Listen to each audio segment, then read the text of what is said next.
I don't care because it works successfully.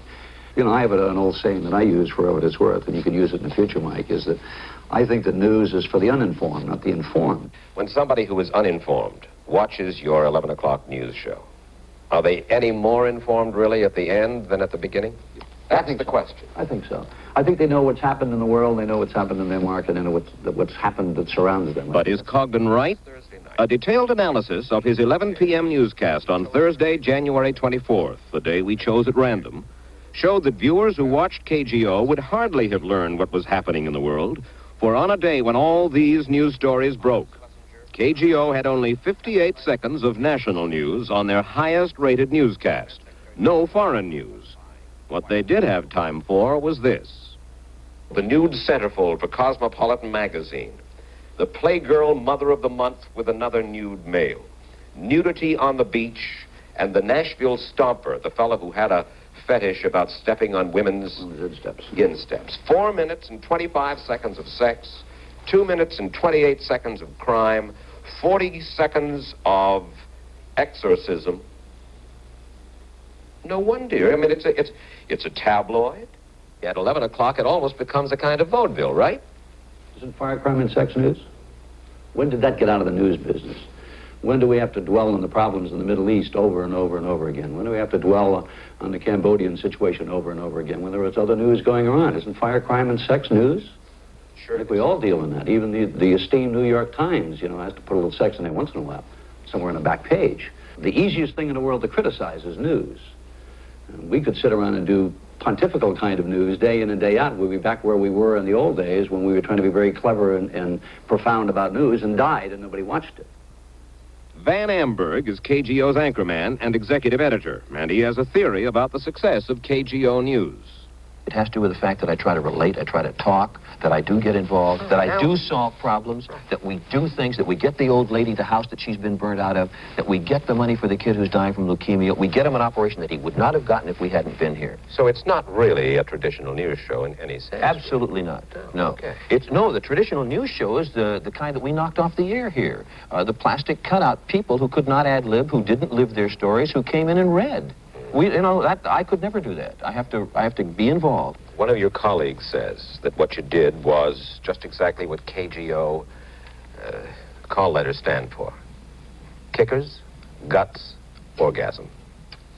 Well, that's an easy thing to say, and it's kind of cute, as a matter of fact. I think he's absolutely wrong. We're much more than that. Look, we wouldn't have won Peabody Awards or the Emmy, really. That was decided by people in Washington, D.C., not people in San Francisco who maybe see kickers and guts and orgasms, if that's what he's talking about. I wouldn't have won the Press Club Award the last 2 years in a row because of very in-depth stories that I've done, Broadcast Journalist of the Year. If all I was doing is coming out with kickers, guts, and orgasms, let me tell you something. I led with a story one night on the 11 o'clock show. I don't know if you know this. It was about a human male sexual organ that was laying beside a railroad track in the East Bay. I remember there was a tease that went ahead of it, said, male genital found on railroad tracks, stay tuned. Something to that's not exactly right. It was longer than that. It took 20 seconds to tell it, and it wasn't quite that blunt, and we weren't trying to grab an audience. Here's the thing, though. You weren't trying to grab an audience? We were trying to inform an audience. At that time, the Santa Cruz murders were going on. Now, if we had found a finger beside a railroad track in the East Bay, we would have had it on. Now, I was not uptight about the fact that it was a male sexual organ. I mean, to me, there was a victim somewhere. Something had happened. This was grabbed by many members of the press and said, hey, look what they're doing to grab audience. We didn't cut that thing off and put it over there. In the Bay Area, Amberg and his anchor team are to KGO what Willie Mays was to the Giants, and they're rewarded handsomely, too. A reported $300,000 a year in combined salaries.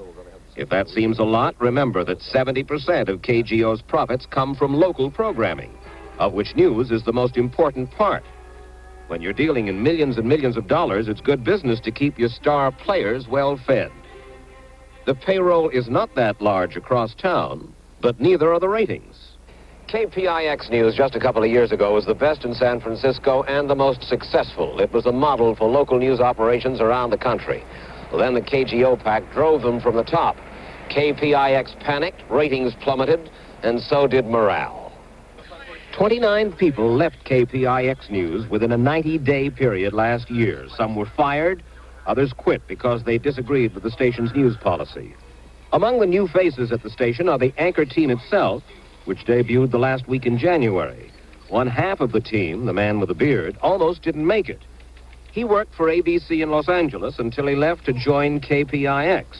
So ABC, which owns KGO, sued to stop him from appearing on KPIX. It's settled now, but it illustrates how competitive is local television news. KPIX news director Jim Van Messel came to San Francisco from a station in Detroit, where he had helped build a winning news organization. And now he is trying to do the same thing for KPIX. Would it be accurate to characterize what KGO does, particularly at 11 o'clock, as tabloid? Yes. Okay. Tabloid because there's lots of sex, violence, tearjerkers, crime, right? Would it be inaccurate to characterize what you people do as tabloid? I think so. I think so. Well, we cataloged for Van Messel just what KPIX had put on its 11 p.m. news the previous week. It turned out they had followed KGO's lead in going tabloid. Actually, your percentages of fire, crime, sex, tearjerkers, and animal stories was as big or bigger than KGO last week. I would respond, I don't know where you got your figures or whatever. We got our figures. We taped every show from 4:30 on. Not important. Point I make is I don't know that I necessarily call all crime tabloid. I don't know that I call exorcism, by definition, tabloid. I don't know the substance and the specifics of those stories to say that they weren't necessarily relevant and should have been part of a newscast. I don't buy it. I don't buy it in that form. 65 seconds. Here's just an example. Here's 65 seconds on the Nashville Stomper. Hornyville, North Carolina, massage parlor where the masseurs tickled everything, including the fancy of the subject. That was 55 seconds. Would you agree that's tabloid? Sure. As they stand isolated, I would agree. Let me get back to what I'm saying. You don't save souls in an empty church. If you had your druthers, you could put on any kind of a local news show you wanted. Honest. What would you do? It would be probably very similar on a local level to what CBS News is doing nationally. I am convinced that... You're probably convinced that nobody might watch it locally.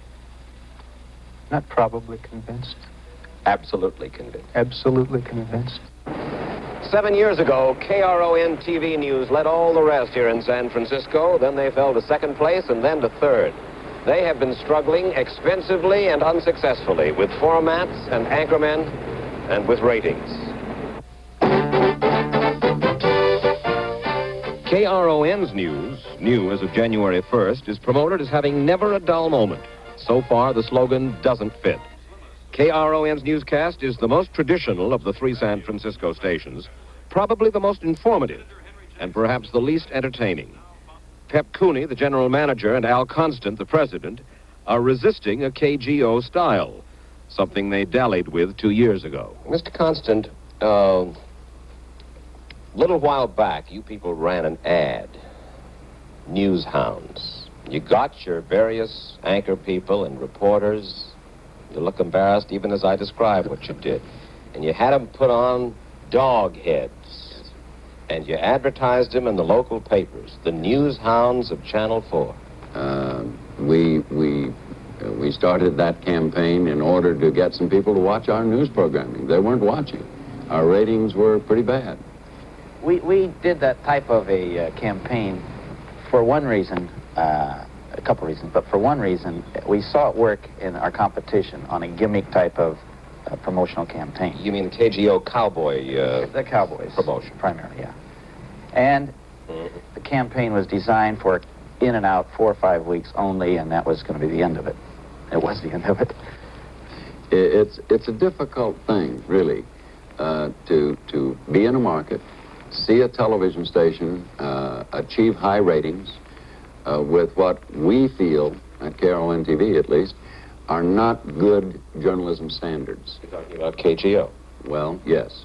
We avoid some stories and handle them in a very delicate way in order to get away from that kind of a label. All right, that's perfectly true. It shows in our results. Fire, crime, and sex, 8% of all of the total programs that we covered. Was this a specific decision made by management, made by you, Mr. Constant, Mr. Cooney, to stay away from that kind of thing? Yes. Our news director feels that way, that sensationalism in the news is not a proper journalistic standard. And meantime, your ratings don't respond, they don't go up, your revenues are down, and you're willing to stand there like a rock and say, let the ship go down?